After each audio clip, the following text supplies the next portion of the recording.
Welcome back to a new season of Derech Eretz. Sit back and relax with me, Romy Stach. The theme for today's show is legacy, but just what does a legacy mean? Rabbi Matthew Liebenberg unpacks the significant difference between the meaning of legacy and heritage.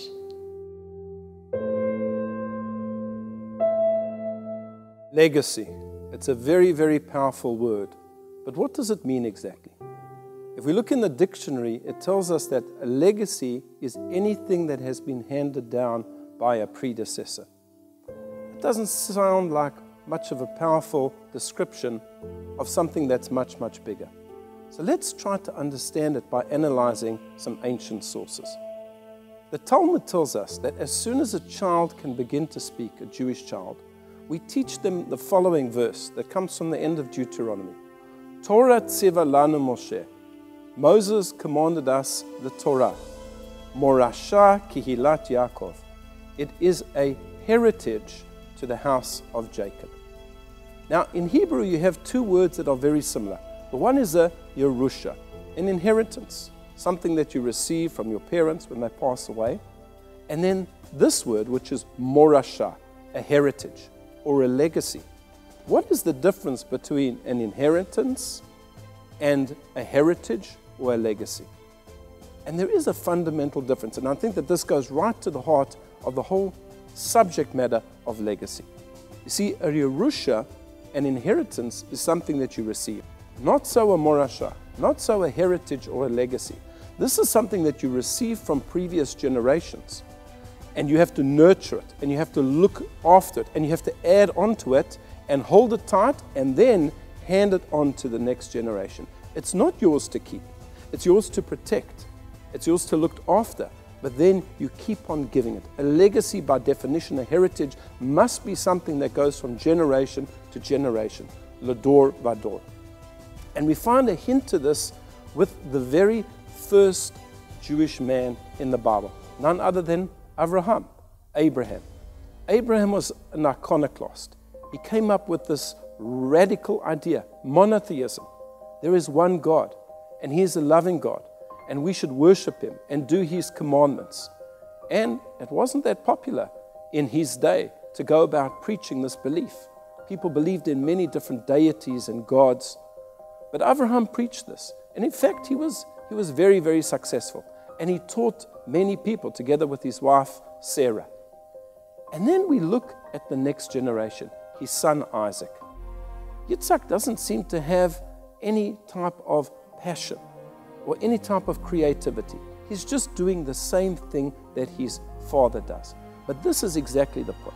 Yitzhak realized that his father had given him an incredible legacy. It was something brand new, something that had not existed before in the world. A whole new way of serving a deity, a whole new way of dealing with mankind. And he looked after them, and he nurtured them, and he grew them. And then he handed them over to the next generation, to Jacob, who added his own personality. So already at the beginning of the Bible, we are taught this incredible lesson about legacy, how important it is. In fact, the whole of Judaism is based on a legacy, on a masoret, of something that is handed over from one generation to another generation to another generation. I was fortunate to learn from a great teacher, the late Rabbi Goldfein, and he had a tradition, a legacy that went back to the rabbis in Lithuania. Lithuania was a major Jewish community before World War II, and there were great, great scholars there, many of them who were destroyed and killed in the Holocaust. But some of them managed to escape and to get to America. And there they founded a famous yeshiva, the Telz Yeshiva in Cleveland. And my teacher, Rabbi Goldfein, went to that yeshiva, and there he took on the heritage, the legacy of those great scholars. And he left America and he came to South Africa, and he handed it over to us, his students, one of which is the Chief Rabbi of South Africa today, Chief Rabbi Dr. Warren Goldstein. So we are the living embodiment of that legacy. We never met those rabbis in Lithuania. We didn't know who they were as people, and yet we are able to teach and to give over their lessons, because we are the living legacy of those generations that have come before.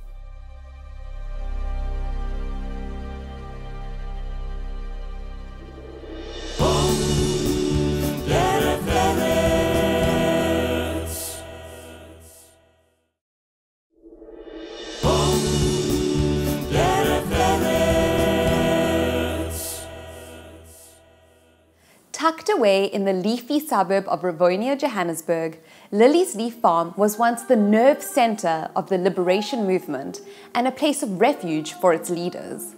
As a museum and educational center, it pays testimony to the many lives that changed the political landscape of South Africa.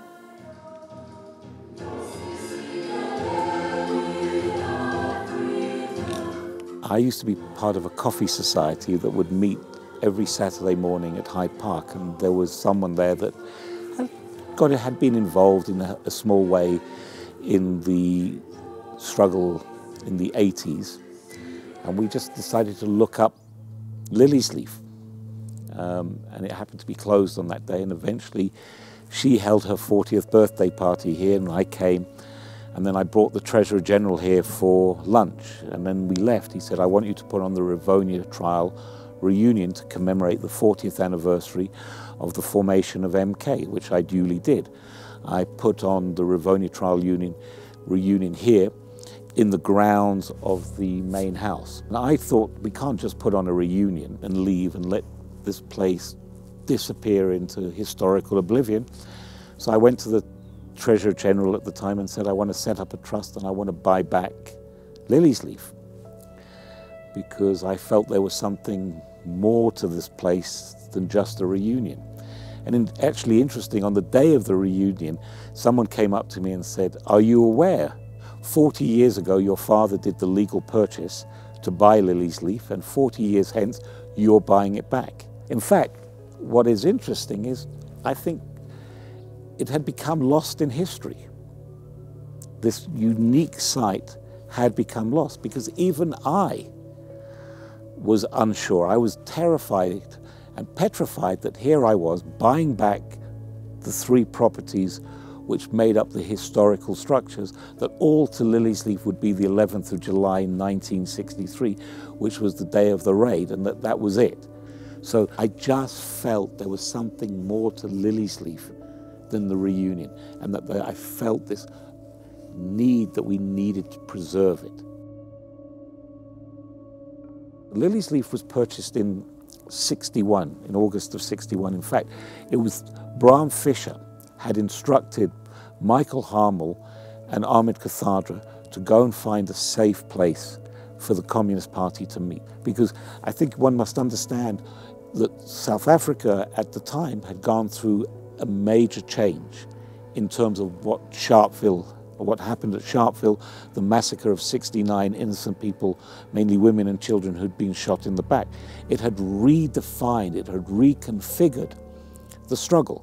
The Communist Party had been banned in 1950, but the ANC and other political formations who were opposed to the apartheid regime were still legal at the time.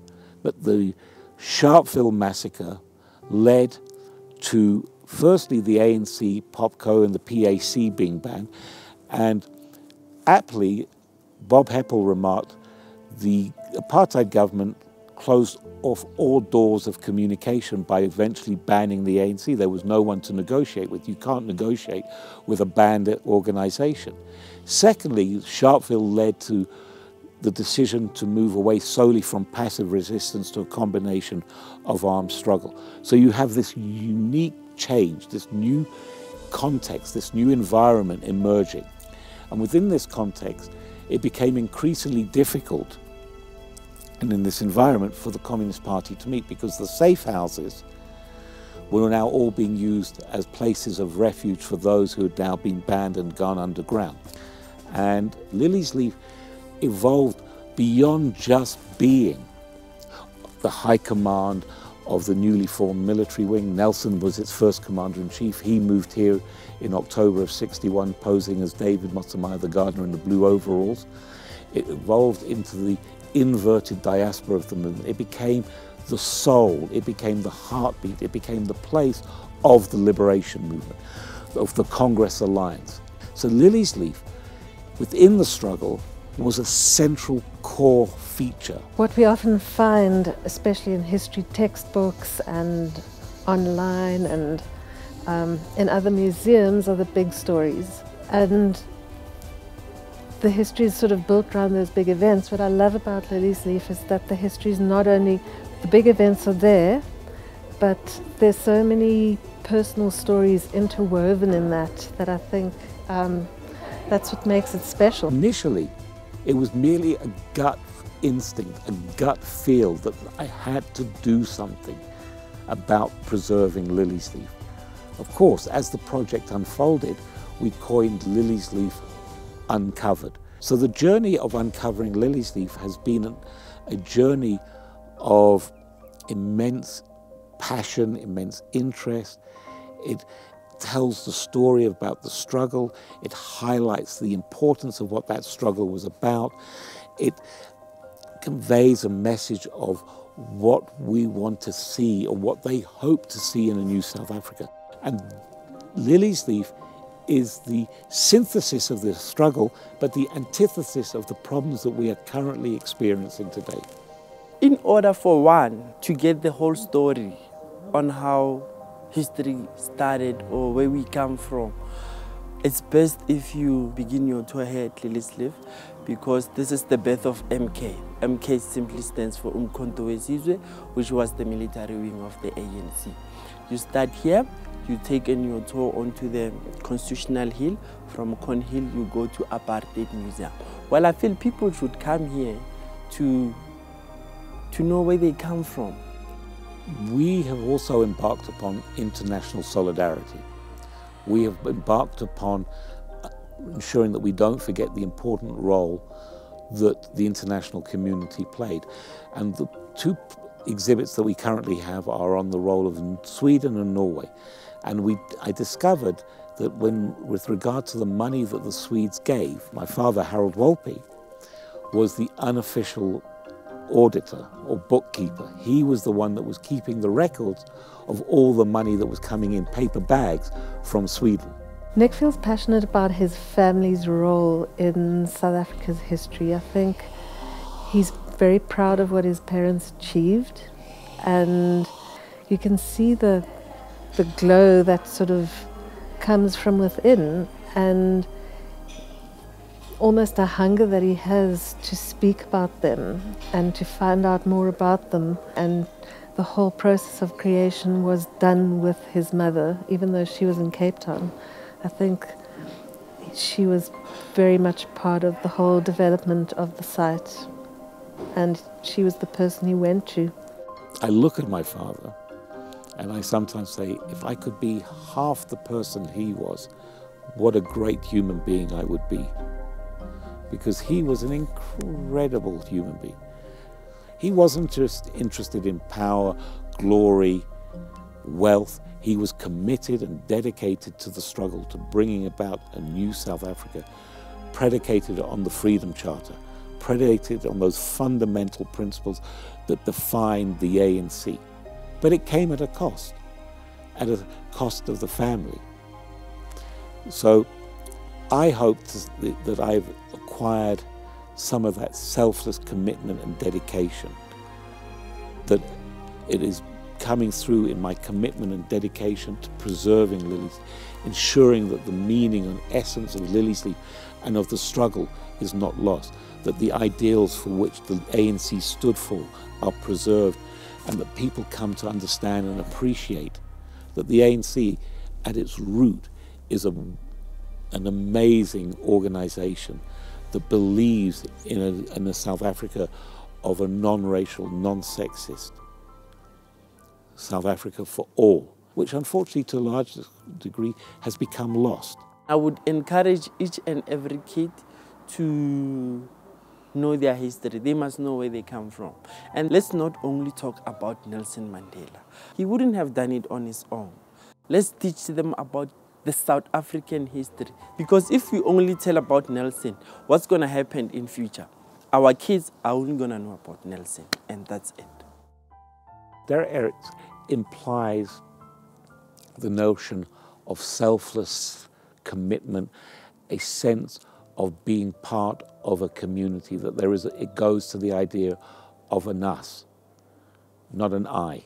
And whatever path we take, we mustn't lose sight that we are one. and that we are a collective, and we must learn to live together. An appreciation and understanding of an allowance, of tolerance, of an acceptability. And that's what Lily's Leaf speaks to. It's what I hope I speak to. I don't always live by it, but I think as all human beings, we are not necessarily 100%. We don't necessarily uphold all the time to those underlying principles and moral values. We deviate because we're fallible. But if we can hold to it 80% of the time, we could possibly achieve a much more harmonious society.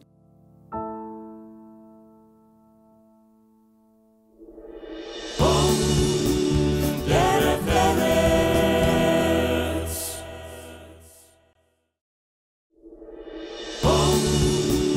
Derech Eretz. Professor Philip Valentine Tobias was one of South Africa's most honoured and decorated scientists. Although he was nominated 3 times for a Nobel Prize and awarded South Africa's Order for Meritorious Service, Professor Tobias's greatest legacy was his love for the more than 10,000 students he taught during his lifetime. I was a second-year medical student, and there was a buzz before the academic year started that one of the great lecturers in the world was going to be teaching us, and that was Professor Tobias. And he was an amazing man. He spoke with a style that you don't see these days. And I used to work sometimes at night on the weekend by myself, dissecting whatever I was doing, the project was, and he would come in, ask, how's it going? He said, let's go for coffee. So there, put on the kettle, make coffee, sit down, and I heard this world-famous professor to myself for half an hour, talking about life in the universe. One of the highlights was his anthropology, the anthropology side, even more than the anatomy side. And I think every medical student will remember the trip to Sterkfontein Caves. At that stage, of course, there was no Marapeng, it was just Sterkfontein Caves. And we were very fortunate that in those years, Philip Tobias took us personally. It was an outing which I think all of us remember with great fondness. And he was, of course, a very, very inspirational teacher. And I remember sitting with him, and we sat at a desk, and he had this ancient fountain pen. And that was a fountain pen that he kept from his bar mitzvah. It was a bar mitzvah present of his. And he still sentimentally used that same fountain pen for his writing. In addition to the science and the academic side, he had a love for English language. And he often gave a lecture on just the English language. And I don't know why, but I just suddenly remember him talking about the split infinitive. And I know there's controversy about whether to use the split infinitive or not. But I just remember that, and that's so special about Philip, that as I'm speaking now, I can just picture him in these different positions of a lecturer, the professor, the dean, the mensch, the friend, the colleague, the man who was just interested in everyone and really demonstrated that, not superficially, but the way he engaged with us and with everyone. I didn't think he was particularly a super bright man. I have met brighter people. He was a man that focused on an interest, and you couldn't budge him in his belief. That's what I think his strength was. I said to him, what about a family? He said, every medical student is a child. And when he retired, he said he had 10,000 children. He was totally married to his work. His initial apartment, he hired a separate apartment adjacent to his, where he kept all his books and artifacts. And he was totally committed to his work. He was a passionate person about equity, a fair and just system. And that's why his campaigns and his efforts to express strong opinion against the apartheid government at the time. And he really put himself on the line in terms of expressing himself and his deep concern and hatred for the system in which we live. I wouldn't call him that he was a religious person, but he certainly was a God-fearing person. He was a member of what was then the Waldron Street Shul. I think he was also on the committee of the Waldron Street Shul. And I think he was proud of his Jewishness. I think he was committed to his Jewishness to a certain extent as well. At the end of Yom Kippur, at the end of the fast, they open up the ark, and the person who does it is the greatest honor of the year. And he often got that on Yom Kippur. And here, the next day, he was talking about hominids and evolution. And I thought, how did he handle that? He also allowed me later in my life to reconcile science with religion by this meme, that God created evolution. Even after his retirement, Philip had an office, and he continued to do his research and engage and guide students, I think, and so that he still had a presence at medical school literally until I think a few months before he passed away.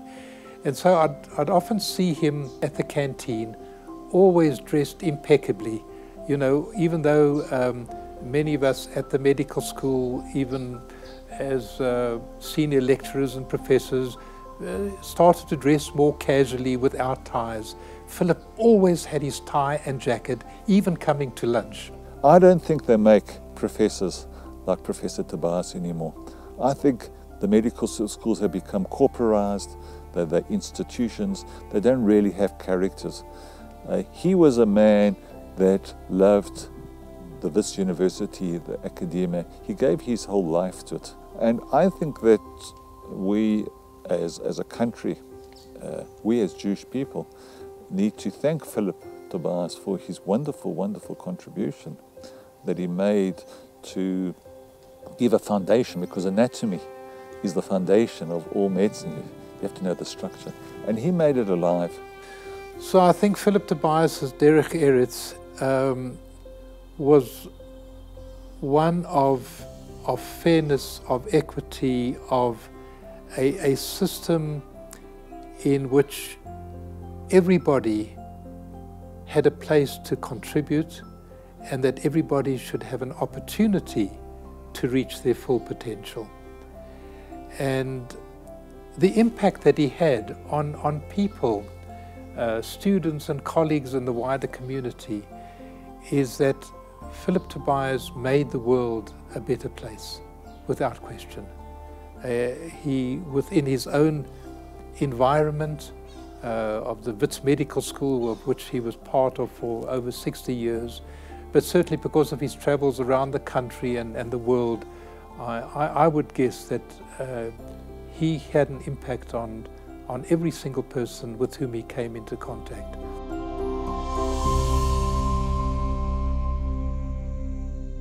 Serving 2 terms as the Prime Minister of the United Kingdom, Benjamin Disraeli once said, "The legacy of heroes is the memory of a great name and the inheritance of a great example." We would love you to be part of the conversation, so share your views and stories on our Facebook page at Spirit Sister Productions Network. From me, Romy Stoch, and the Derech Eretz team, think about what your contribution will be and how will history remember you.